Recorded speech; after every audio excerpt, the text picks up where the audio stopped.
Okay, episode 3 of Weekly Q&A. How do you execute the Crocodile mindset with Nunu for it to be timed perfectly? I feel like I'm either too early or too late with my snowballs for ganks. This was my original answer. Think of ganking more about the minion's position rather than the champion position. This is what I talk about in the Crocodile mindset. Just because someone's pushed up doesn't mean they gank. Well, they could be just finishing to push the wave and then they're just going to back off. And then you gank, you get seen, and then you do nothing with it, or you force the gank and you die. Let's see some examples. Let's go to my Nunu guide. I think that's the better way to explain here. But I mean, it comes with so Nunu's, the way you think about Nunu's W is, remember, it starts off really slow, then it speeds up. So you got to account for that slow factor. And that's just a time in a champion mastery thing, right? So let's go to my Nunu guide. Let's look at some examples. So these were some tips I had. Again, same thing. So W is your ganks. If you don't have a W, you don't gank. It's very effective as well when enemies just arrive back to lane because they never expect you to just be there. So maybe let's just look at some examples here. All right, so I don't know what I'm saying here. We're going to mute this. But notice here how I time it. I think I'm trying to say here, I time it with the wave. So see the wave? I don't go now, by the way. You see, I wait a little bit for the minions to start moving. And then it's like a perfect timing. You can get your attention to detail to this must be very, very good. Great Blitzcrank in that example, so that's pretty good. Do I have some more good examples? But it's all about timing, right? Oh, it's a bit of a weird situation. Oh yeah, I think I go back again and then I W, but that's more of a predicting that they're going to be back there type thing. Yeah, go watch this guide. This is a really good guide, even though it's season 10. I mean, just go to the how to W with him. It's very good. Okay, so I'm timing this with the minion wave being on the tower. And then you want to get the biggest snowball as well possible. So you want to get the biggest run up. You know, I use it in the analogy of my guide. It's like the airplane. It's the airplane mindset. So these aren't really good ganks. I'm trying to find one where I'm on the scuttle crab and I'm just looking. But the point is you got to look at. So Nunu's also very good with Diambian with W. That's an example I think of just wave clear. Maybe I just have really shitty examples in this. No, these are fun examples. I'm trying to find a certain situation for you because I know what you're talking about. Okay. I mean, this is a pretty obvious one. They're pushed up. I mean, this isn't really a gank. This is just a mid-game fight, so it doesn't really count. Okay, this is a lane gank. I don't really like lane ganking. I don't actually have tier 2 boots here. So that's interesting.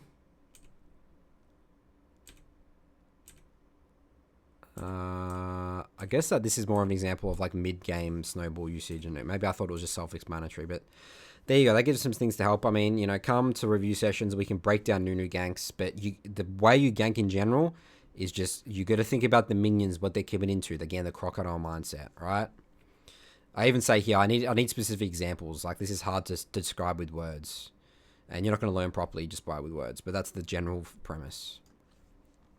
Thoughts on listening to music while playing? I love this question. This is such a hot topic question. No for me. I have to be fully immersed, as I say in my answer here, fully immersed in the League of Legends experience. I need to hear my abilities, my clear, the enemy, music while playing. Some people say it calms them down and stuff, keeps their emotions in check. I'm always will be hugely against. I will never play with music. If I want to be 110 focus intensity, just that works for me.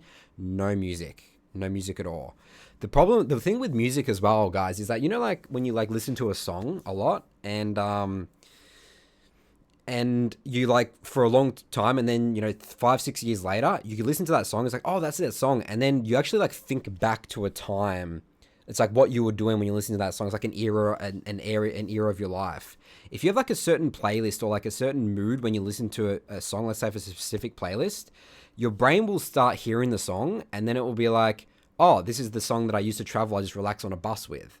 And then your brain's no longer on intensity mode. It's your brain's first reaction is, oh, this is chill out time. I mean, you could listen to hype. Maybe if you made a playlist specifically for League, you only do it when it's intense. So you can maybe train your brain. It's all right, music on. This is intense music. Maybe you can experiment, but I mean, maybe you can do a playlist. We worked with Jonathan a little bit on this in Direwolves, where we would have a specific ritual before we played the game. So it's like listening to a certain like, you know, motivational video or hype song before to just get your brain switch. It's like brain switch on. It's like, it's go time. Like, let's go. So that's maybe where you can use music, but during playing, big no for me. And I don't really, actually, to be honest, when I was in my peak in season 3, maybe this is something I should explore more, is that I would actually watch a bunch of World of Warcraft montages that were from elite level players, just amazing gameplay, gaming gameplay. And then that would get me like really, like, I'm just going to just play out of my mind this game. And that actually helped me a lot. Maybe this is something for me to explore again. All right, next one here is from Kevin. In a video from Coach Curtis, he said after each match he played learning a new champ, he went on YouTube and looked for a high elo player playing the same matchup and asked the questions in the screenshot here. Is there an equivalent set of questions I can ask, look for all the answers regarding jungle matchups? Jungle matchups, not so much. I would say not really. My answer here is what I'll be looking for when watching high jungle plans is just simple stuff like how they clear their jungle, how they use their abilities in fights, more mechanical stuff. You know, I'd say not so much pathing here, but definitely pathing. See some interesting paths. One thing that I've started to do more as well in my recent gameplay with Xin Zhao, the better 5 camp, I saw this from some Korean high elo players, and I think it's genius.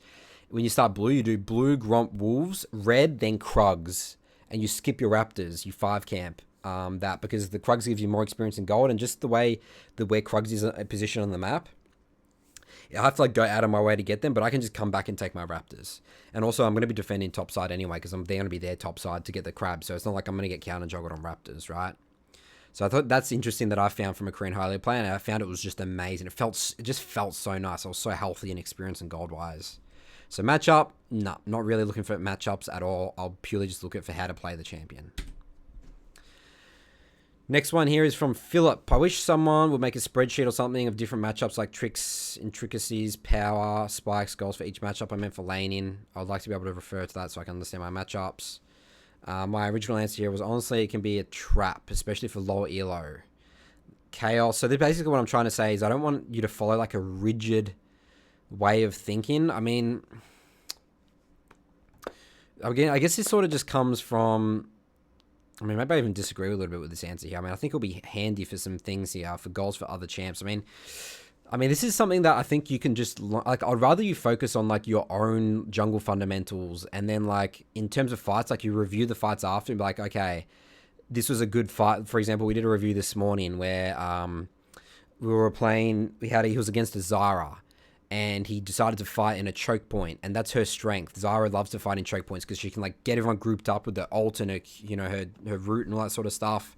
So, I mean, maybe this is something that I could put together. You know, I think that it could be potentially helpful, and especially for lane matchups. We do talk about that a lot in terms of win conditions. I mean, if you think about it, it's like, okay, Darius with combat spells into like a tank, he's probably going to have priority. You know, all this sort of stuff. I mean, this is sort of the stuff that we learn with win conditions as well. So maybe could be a good resource. I'll note this down. Another question from Philip. Scenario, I'm on blue side. Just recalled and all my camps are just up. I see the enemy bot lane slow pushing. Okay, let's just get the mini map for this. So, whoops. Bear with me a second, guys. It's the League of Legends map. Let's get our epic pen out.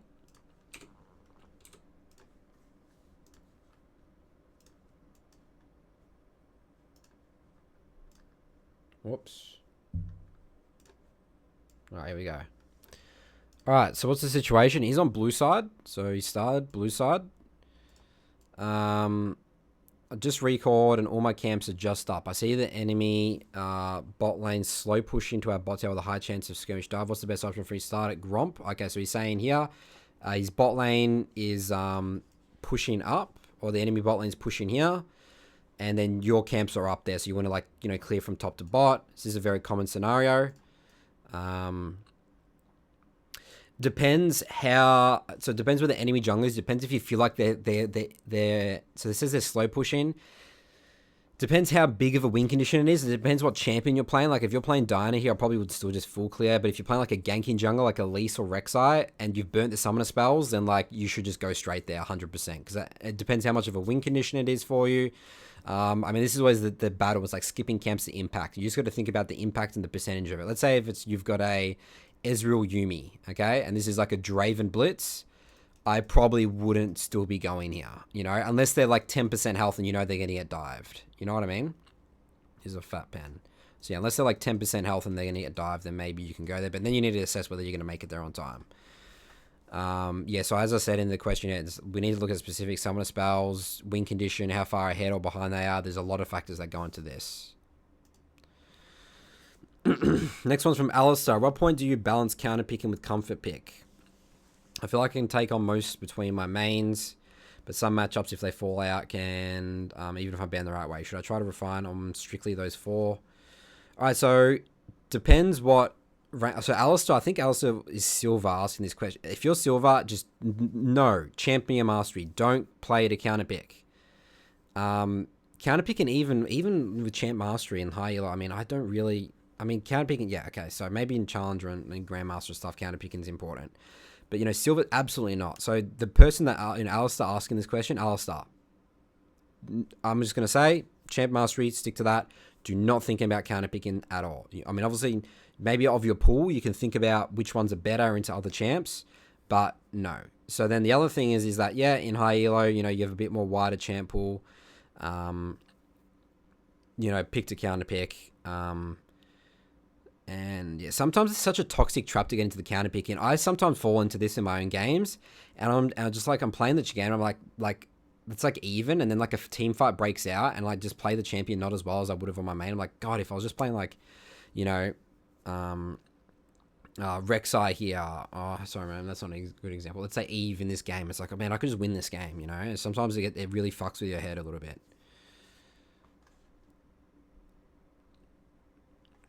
I actually had an example here in Mott's mistake. Oh, this is a great example. Where I actually go to counter gank. So I know my bot lane's going to get ganked by Rek'Sai. I do like a weird clear here where I just do red Krugs Raptors blue and I match the 4 camp from Rek'Sai. And then I come down here for the counter gank because obviously they're engaged. And then, like, again, traditionally, look at this, guys. Rek'Sai into Eve is one of the hardest counter matchups in the game. But I win the game just from being smart, playing smart League of Legends. Okay? So get it out of your head that counter picks. Counter picking is such a dangerous thing to think about in solo queue, you know, honestly. All right, Alistair says, I've heard, for another question from Alistair, I've heard the term from Tarzan a few times, tempo backing. How would you define it? How do you optimally perform it, would you say? So to me, it means, that's what my original thing was, you need to stop farming or whatever you are to reset back to base to spend all your gold. So yeah, it's thinking about your gold. Think about how important, like, I mean, it's like, let's say it's like you need to be on the other side of the map ASAP. You need to reset your gold, and then you come back on the map. So tempo is all about, it's like the way that I view it is all about the gold in your inventory, spending that, so then you can get back on the map as strong as possible. So it's like you have fast tempo. Yeah, so as I said, spend your gold, get back on the map for an important play or objective. So sometimes it's like, you know, your Grump and Bulls are up, but you've got 1300 gold inventory, Dragons coming up, okay, tempo, reset. Or, yeah, that's what it is, tempo back in. But tempo is like another sort of definition, I'd say. That's sort of like keeping up, like, you know, clear of your camps, you know, speed running, sequencing your camps correctly. So this is continued, in which case, follow-up question. How would you pace it out? Every 1k gold when there's sort of a full lull? So it depends on, I would say the general rule of thumb is 1500 gold. And then the other one would be about 45 seconds to 60 seconds before the objective.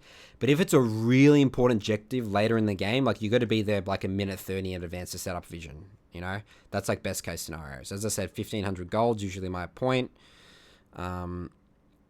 Sometimes, you know, you need to base because you're too low HP and mana. You know, you can't really fight. Or, you know, you're looking to get an item spike. You know, sometimes just, you know, just concede the objective and playing for your item spike might actually be the better play. And, you know, you got to ask questions if you're, you know, looking to contest that objective. It's like, can we even contest it? Where's the enemy jungler? How strong is my team? How strong is the enemy team? All right, next question is from John. Is the skill difference between D4 and D1 comparable to Gold 1 and D4? Also, what do you think the biggest difference is between GM, Challenger, and D1 players? I would say, so my original answer was, I would say the comparison is more like Gold 4 to D4 is the same as D4. The difference between GM, Challenger players, DM players is most likely mechanics and ability to fight skirmish, when to fight and not to fight. Yeah, okay, so D4, D1 is as much as gold 1, gold 4, D4. Yeah, I mean, it's pretty marginal. Because, I mean, if you're D4, you're still playing in, like, Plat 1 games and stuff. I think the difference between Plat 1, D4, and D1 is definitely huge. Comparable with Gold 1, D4. Gold 4 to D4, no, that's a really big gap. But Gold 1 to D4, I would say it's about the same. I mean, if you look at it here, Plat 1, I mean, you're basically one division. It's basically the same, right? You know, Gold 1 and D4, you know, versus, because you could just switch this to Plat 1 and D1, and it's like the exact same theoretical, like, distance. And the biggest difference between GM, Challenger players, and D1 players, those would be, mechanics, it would be a huge one. Especially the high Challenger players, just mechanics, just understand, just skirmishing, just a lot better. If you think about jungler, I'd say they're very much better at tracking enemy jungler. They'll punish you harder.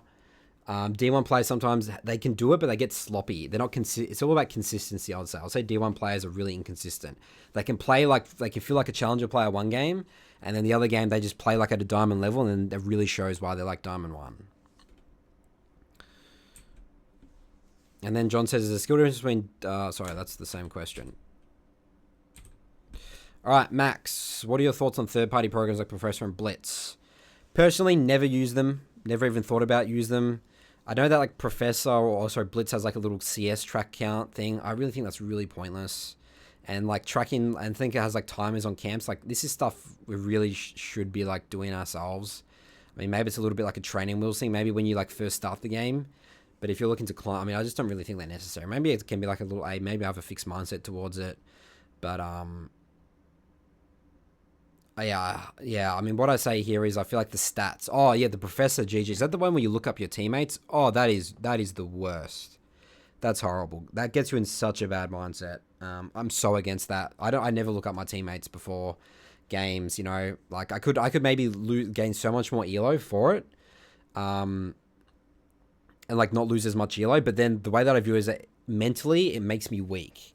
So, because then I'm thinking of other things I had to win the game. It's like, oh no, I got this guy, I got to play away from this autofill. I mean, you know, to be honest, I think some of the information will be, and theoretically, you know, if you want to be like all an analytical and stuff, but being really like analytical in League, I hate that mindset. Like, I really do. Like, I feel like League is a really big feel game and like, you know, champion mastery and fundamentals. And like, that's why sometimes actually when I coach, I feel like I'm overdoing it. I'm over coaching. Like, just relax, you know, just do basic fundamental stuff.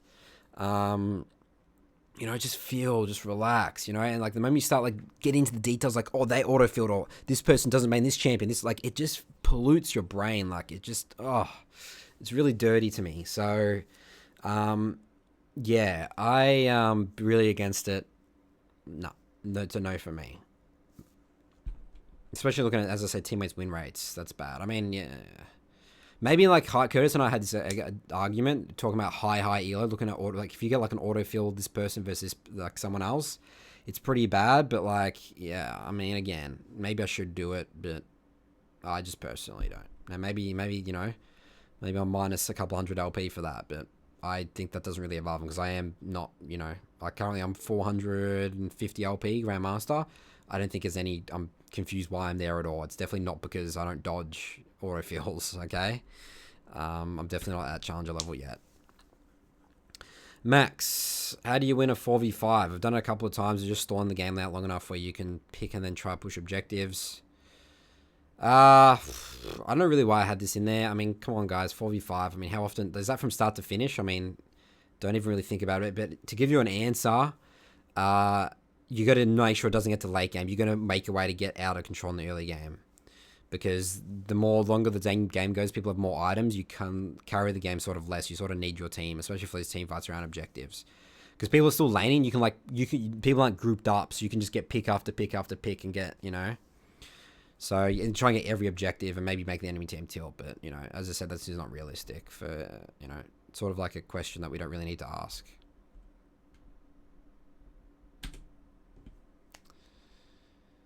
Max, again, how do you handle moving your pinks? I find my vision score is lacking. Is it worth holding Warden Trinket for a couple minutes early? So Is it worth holding warding trigger for a couple? Okay, these are two sort of different questions. So you reposition your control ward. Sometimes you get like a control of an area, you know it's not warded, and then you can like move up your vision. You know, it's sort of like, you know, I say, where's my mini map again? A perfect example is sometimes what I do is I ward this to give us full control of this area, and then I know there's no ward, and then like I might move my ward up to here or here if we can invade, or if we want to like get a pick before Baron. Does this make sense? Or sometimes I ward this, and then like this is for priority to give you control of the river, and then if you're playing for the dragon fight, this bush is better to control it, or this bush, you know, because these are more for the fight, because you're not going to be fighting around this brush. This brush like gives you priority. So that's my answer to that question. And then was it worth holding on warding trinket for a couple of minutes early? I mean, this is, you know, a big topic as well. I mean, if you've got intention around it, I mean, personally, sweeper, denying vision as a jungle is better than gaining vision. Because you can like gank it. Depends what champion you're playing. If you're looking to minimize the early game, you're Eve versus a Rek'Sai. Yes, hold on to warding trinket to make sure, you know, you're sort of tracking Rek'Sai and you're not really going to be making that many aggressive plays. You know, you're on the back foot. But if you're the Rek'Sai and you're against the Eve, you need sweeper trinket. You know, you need to be pressuring. Absolutely. So that depends. So yeah, just have intention with your control ward. So, I mean, the way you test this out is, Max, is just place them down, and then, you know, test out moving them around. You gotta have intention with it. You don't just play around put a control and it's there forever. You know, it's like there's objectives, have a purpose, intention, things we talk about in Saltu all the time. Next one's from Calvin. What are your thoughts on dodging bad lobbies? Example, all 18 to Malphite, troll picks. Yeah, so troll picks and like really bad like comps like full 18 to Malphite, I think are fine, reasonable. But again, don't really get into the mindset. I'd say the higher you go, the more dodging becomes valuable skill for time efficiency and LP gains. Yeah, again, I sort of really don't follow that advice myself. I just really just play everything out. But I mean, yeah, if lobby looks clearly like people just not looking to participate, then yeah, you might as well just dodge and just save your time. But yeah, I just get scared with the trap guys of just dodging, and teammates. Like, it's just a terrible mental trap I see players that just hinder them so much. Next question here is from Yufei. Any tips for picking a VOD for review? I've been spamming a VOD reviewing since I'm new to the jungle. Can easily point out 50 of my mistakes. So yes, this is what I actually made a resource article in Saltu called How to Saltu. The question here I say, you know, is it a game that you won and you felt like you did a really good job, but you want to make sure you had all the right correct decision making? Just because you won and you stomped doesn't mean you had the right decisions. The enemy team could be falling over themselves. Next one is you're really confused in a game. You didn't know how to play a certain situation. You want to know about win conditions early game. I mean, sometimes people just come to the reviews and be like, okay, Nathan, what would you do early game? I just want to look at the early game. It's like, okay, got it. You know, even if it's just one thing, like we don't like. Ideally, the VODs that you guys bring to me, you've reviewed them yourself, and you have questions. That's the way the most learnings. It's sometimes I get a little bit frustrated because people would sometimes view the review sessions as like, you know, I'm just going to rock up. Hopefully Nathan tells me something fancy and then there you go. You know, that's not the way you learn and improve, guys. Okay. So, you know, you can get lazy just because you're at a review session doesn't mean you're necessarily learning, you know, review your games, you know, have some questions, have a thought process around it versus just bringing a VOD and be like, yeah, Nathan, look at this. Tell me what I did wrong. All right. Thanks. Move on.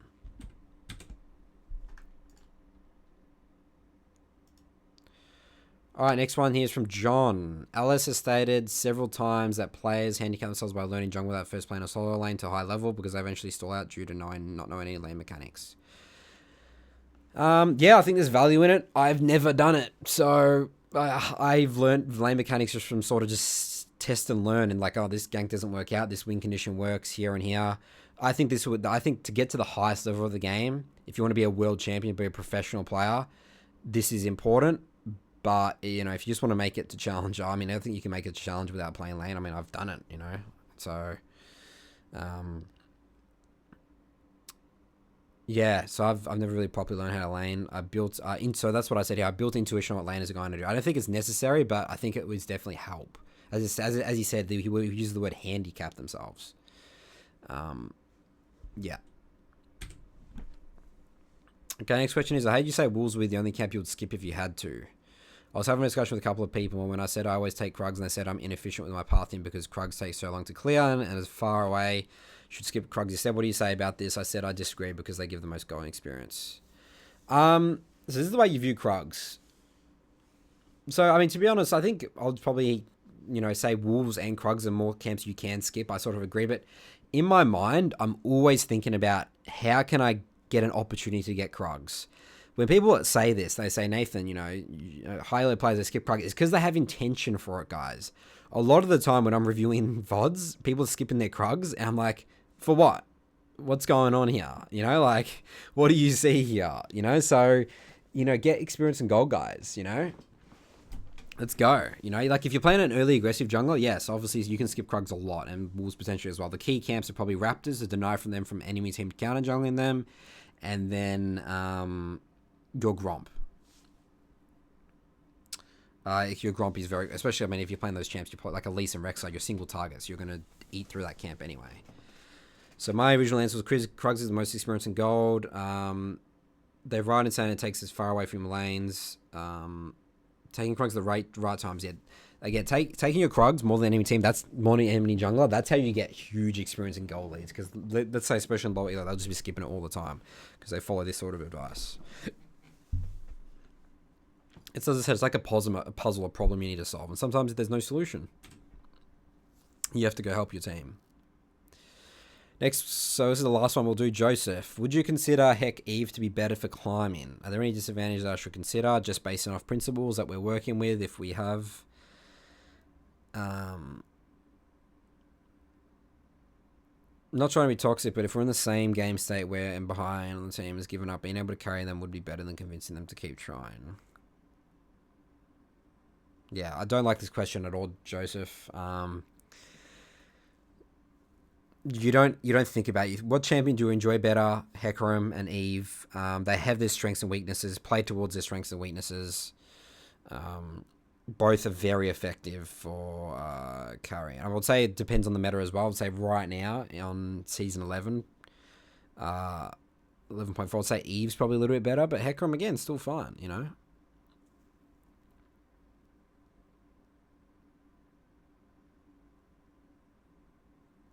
Oh, you're saying Heck or Eve compared to other champs, like a Nunu. Okay. Yeah. Yeah, we've actually had some problems with, like, say, Philip. Philip's our key example. He's played a lot of Nunu. Nunu sort of, if you like one-trick Nunu, you just have, like, no mechanics in League of Legends. And you sort of, like, get to hack your ganking, because your ganking is, like, the best in the game. So it's more like a learning thing. Like, yeah, I mean, I'd say that Nunu requires certain comps. Like, you can't one-trick Nunu because Nunu's really bad with certain comps. Heck and Eve, you can really pick whenever and still sort of carry. So I'd say, yes, they are the more reliable 1v9 carry champs. But, Nunu does teach you how to play through your laners and play to win conditions, Yeah. All right, guys, that's it for episode 3 of my weekly Q&A. We'll see you next time.